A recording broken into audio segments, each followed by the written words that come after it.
that brings about formation of bilirubin and its transportation. Okay, so bilirubin metabolism and transport. So I have a beautiful image here which is showing how bilirubin comes from heme. It comes to the liver, it's mixed up with glucuronic acid. From there it goes into the intestines. Some is converted to urobilinogen, which is excreted in urine. Some is also converted to stercobilinogen, which is excreted in feces. Beautiful story, right? So let's go around it. So first of all, formation of bilirubin, you should know that it comes from what? Hemoglobin breakdown. So from red blood cells that are old, they are broken down, hemoglobin is released, globin is reused by the body, heme is now broken down to what? Bilirubin.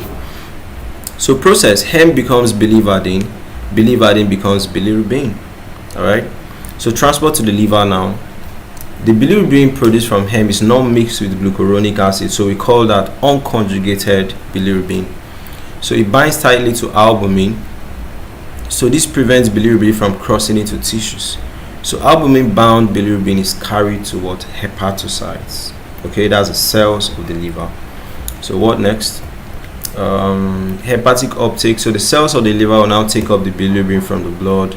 So inside the cell, bilirubin binds to cytosolic proteins to keep it soluble.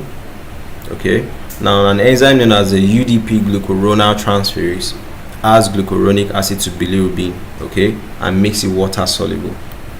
So when it gets into the stomach, okay, bacteria will now convert the bilirubin to urobilinogen, okay.